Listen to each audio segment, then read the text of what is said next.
Hey, bonjour tout le monde, j'espère que vous allez bien, bienvenue dans une nouvelle playlist.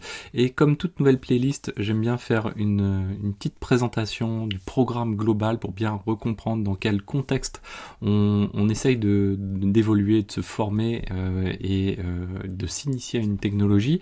C'est une technologie de plus à mettre dans sa boîte à outils et une technologie qui est un peu essentielle au jour d'aujourd'hui dans Kubernetes. Ça lui permet ça va vous permettre d'industrialiser vraiment Kubernetes grâce à notamment un moteur de template essentiel. Donc Helm, un outil qui devient vraiment essentiel dans Kubernetes, dans la sphère Kubernetes à l'heure actuelle. La playlist est déjà disponible avec plus d'une trentaine de vidéos. On va faire un petit tour de ce programme pour que vous compreniez un petit peu ce qu'il y a présent dedans. Donc bien sûr, comme je le fais habituellement, une petite vidéo d'introduction pour bien comprendre qu'est-ce que cet outil, qu'est-ce qu'il comprend, quel est son objectif, pourquoi, dans quel cas de figure on peut l'intégrer. Ensuite, deuxième vidéo sur les définitions. Souvent, chaque outil amène à ses propres termes, ses propres concepts. Et bien là, c'est l'objectif de la deuxième vidéo. Troisième vidéo, on va faire l'installation de l'outil. C'est quelque chose que je fais couramment, donc dans les playlists, dédier vraiment une vidéo à l'installation de l'outil avec quelques petits éléments, apporter quelques petits éléments complémentaires. Quatrième vidéo, on va s'occuper de l'organisation et du principe même de l'outil, donc comprendre un petit peu la structure des éléments qui existent dans l'outil, notamment avec Helm. Il y a beaucoup de concepts donc qui est important de connaître pour pouvoir se sentir un petit peu à l'aise dedans et pouvoir travailler au fur et à mesure dessus. Vous allez voir que c'est tout ça, on fait ça de manière très progressive. Ensuite, on va comprendre qu'est-ce qu'un dépôt Helm. Donc on parle de chart, donc il y a des noms particuliers, etc. Là, on va vraiment s'intéresser donc à ce que représente un dépôt de chart Helm. Ensuite, on va voir comment on peut rechercher assez simplement une chart, mettre en place un dépôt, rechercher une chart Helm. C'est des fonctionnements assez rudimentaires et vous allez voir que le parallèle finalement avec apt ou yum, c'est quand même assez similaire. C'est comme un gestionnaire de paquets. Il faut replacer ça justement, faire des comparaisons un petit peu par rapport entre certains outils pour gagner du temps dans la simulation des technos. Septième vidéo, première installation d'une release. Donc on a les charts, on va voir la release. La release n'est qu'une instantiation de la charte. On verra ça bien sûr au fur et à mesure de chacune des vidéos. Vous allez voir que c'est assez facile. On va tourner autour de WordPress également. On va voir comment on va gérer les versions des releases. C'est aussi un gros intérêt de Helm. Ça va être la capacité de jongler entre différentes versions d'une release, donc c'est-à-dire d'une instance, d'une charte. Ensuite, on va voir donc l'historique, comment on va être capable de revenir en arrière. Voilà, on a un incident, on a quelque chose qui a été mal déployé ou autre, et bien on va pouvoir faire un rollback juste à la ligne de commande, très simplement, et naviguer, voir un petit peu comment on se situe, récupérer des valeurs de variables définies auparavant, etc. Dixième vidéo, on va créer notre propre chart. Donc cette dixième vidéo, elle est dédiée vraiment à la structure, au squelette d'une chart, vraiment basico-basique pour bien comprendre les choses. Onzième vidéo, on va faire notre premier template. On va partir sur des choses très simples, un peu du Hello World du templating avec Helm. Et ensuite, on va commencer les choses un petit peu plus sympathiques, un peu plus poussées. C'est comprendre le fonctionnement du templating Helm, qui est à base de Go. On va voir les principales variables à connaître avec Helm, donc on en verra plutôt pas mal. On verra aussi ensuite au niveau du templating les conditions, les fonctions qui existent, le fonctionnement des boucles avec le range de Helm et qu'est-ce qu'un scope, comment on fonctionne avec les scopes, qu'est-ce que ça peut apporter. Ensuite, on fera une vidéo finalement qui aurait pu être porté plus tôt dans la playlist, mais j'ai préféré quand même avoir les éléments dedans.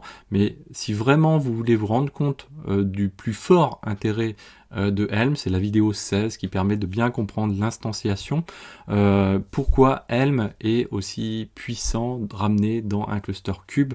Donc j'en fais une brève démo qui est ultra simple, mais finalement ça permet vraiment de bien comprendre l'intérêt de l'outil. Pourquoi je la fais à ce moment-là, c'est que derrière on va attaquer des choses un petit peu plus poussées, complexes, et du coup si on n'en voit pas l'intérêt majeur, on risque de finalement baisser les bras et ne pas franchir le cap après. Donc ensuite on passe au template, aux include de template, donc c'est quasiment du template dans du template, quelque chose d'assez sympa d'un point de vue concept, et à utiliser avec parcimonie parce que voilà, il ne faut pas faire des usines à gaz non plus avec les charts Helm. On verra ensuite au niveau du templating comment on peut forcer le reload d'objets dans Cube. Donc mettons qu'on change une config map, comment faire en sorte qu'un déploiement soit relancé, restarté, juste par le fait que la config map qui est juste à côté soit modifiée. Donc là, il y a des petits tricks, il y a un petit trick notamment à connaître au niveau de Helm qui est très pratique et très intéressant à connaître et qui fera gagner beaucoup de temps, et ça permet aussi de se rendre compte grâce à cette vidéo de voir si on ne le fait pas l'implication que ça peut avoir et les erreurs que ça peut générer, en tout cas le cas de figure qui est à traiter qui est très intéressant. Ensuite, dans la 19e vidéo, on va réaliser un TP, et là c'est vraiment un TP de fond puisqu'il va nous suivre quasiment pas jusqu'à la fin mais pratiquement. Donc on va faire une première vidéo pour comprendre ce projet dans son ensemble, parce qu'on ne déploie pas quelque chose sans comprendre comment il fonctionne. Donc il va y avoir de la base de données, il va y avoir de l'applicatif à base de Fast API Python, et donc grâce à tout ça, on va pouvoir simuler, faire des choses assez sympas, pas proches de la production, mais qui donnent les idées et les principales contraintes qu'on va retrouver quand on déploie en production.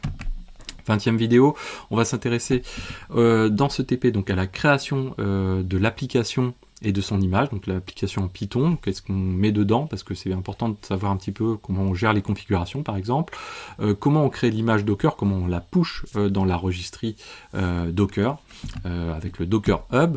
Ensuite, donc, on va agrémenter du déploiement de cette application avec un Redis Insight, une charte Redis, donc ça on va la créer nous-mêmes, on va pas repartir des charts existantes, on va vraiment créer ça soi-même parce que finalement dans notre cas de figure c'est quelque chose d'extrêmement simple et autant apprendre finalement de ces choses simples à déployer pour asseoir justement son socle de base. Après on passera donc au déploiement et à la création surtout de la charte de notre API Python qui va être assez sympathique.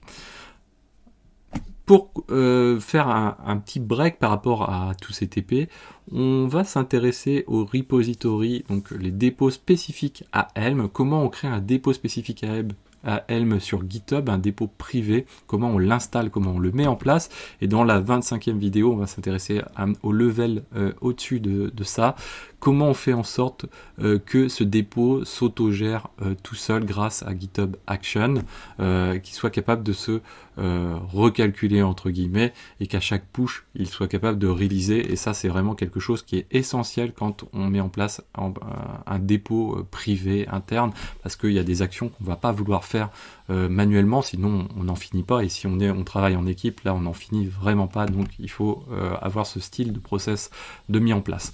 Ensuite, on va retourner du coup dans notre TP, on a fait notre petit break, on va s'intéresser à la mise en place de la persistance, donc la gestion de la persistance par rapport au Redis, parce que ça va nous permettre de passer le cap ensuite des hooks, et là les hooks c'est quelque chose qui est assez sympa au niveau de Helm, c'est pas toujours utilisé, mais c'est bon à connaître.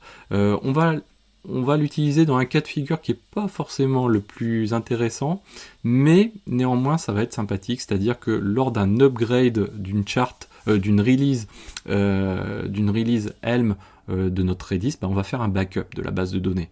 Et donc ça peut exister dans la vraie vie, après à voir. Donc au moins le pré-upgrade, on verra un petit peu qu'est-ce que c'est qu'un hook par la même occasion, quelles actions on peut faire avec un hook. Et puis ensuite on verra encore d'autres éléments sur les hooks, avant de passer justement au process suivant avec les hooks. Quand on fera un rollback de notre release, ce qu'on va faire, c'est une restauration de la base de données. Là concrètement, c'est pas du tout production ready, c'est juste pour mettre en évidence un cas de figure et vous donner les idées possibles à faire avec le Helm rollback et le hook sur le rollback. Nous, on va faire une restauration du backup et vous allez voir, c'est sympa parce qu'il y a plein de petits tricks à connaître et de manipulations à faire pour apprendre vraiment pas mal de petites choses. Ensuite, on va s'occuper des dépendances. Et oui, on a plusieurs charts. Finalement, on a une application qui dépend d'une base de données. On a dépendance entre les deux éléments. Comment faire en sorte de lier les choses grâce à Helm. Comment faire en sorte ensuite de gérer les variables, c'est-à-dire plutôt que de déclarer 2 fois les variables, ou s'il y a 2 fois déclaration des variables, on va le faire à un seul endroit et on va pas le faire à plusieurs fichiers de values, etc. Donc ça, c'est ce qu'on aborde dans la vidéo 31. Vidéo 33, là on passe vraiment, on va dire, à l'industrialisation autour de Helm, c'est-à-dire que tout ce qu'on va avoir fait jusque-là, on va avoir appris vraiment à se servir de Helm, on va avoir assis un petit peu nos connaissances par rapport à Helm, sauf que, eh bien en fait, quand on déploie dans Cube, on ne le fait pas par la ligne de commande. Ça c'est bien quand on veut le faire chez soi, on veut faire Mumuse, ou on veut débugger, etc. Mais concrètement, le moyen, on va dire, professionnel que vous allez retrouver classiquement, c'est le Helm Operator, bien sûr, et du coup on va se faire une vidéo d'introduction et d'installation de ce Helm Operator pour bien comprendre ce que ça représente, quelques options, etc. On va ensuite faire une deuxième vidéo pour déployer notre première release finalement et comprendre un petit peu qu'est-ce que ça apporte et pourquoi ça apporte des choses. Et ensuite, on va compléter tout ça. Alors ça peut être complété soit par, donc nous on va le faire avec FluxCD, mais peu importe, avec un outil de synchronisation en mode GitOps, en mode GitOps Pool, c'est-à-dire qui tire les éléments. Et en gros, on va bien comprendre comment fonctionne ce principe de GitOps associé à Kubernetes et à Helm. Et après, bien sûr, nous on va le coupler avec FluxCD, mais ça pourrait être du Argo CD ou d'autres outils. Le principe reste le même. Voilà, quelque chose de très sympathique. Voilà, donc c'est tout pour cette vidéo de présentation de la playlist Helm. N'hésitez pas à la partager autour de vous, à mettre des pouces bleus, à commenter, à vous abonner. Si vous n'êtes pas encore abonné, abonnez-vous de manière à ne pas manquer la diffusion de ces vidéos. Pour l'instant, ces vidéos sont disponibles aux membres VIP, donc si vous voulez déjà y avoir accès à l'ensemble, vous pouvez cliquer sur rejoindre. Sinon, ces vidéos paraissent au fur et à mesure. Il y en a déjà quelques-unes de publiées. Voilà, donc j'espère que cette vidéo vous a plu. N'hésitez pas à la partager, à mettre des pouces bleus, à commenter, à vous abonner, à faire connaître la chaîne. Et moi, je vous dis à très bientôt sur Xavki.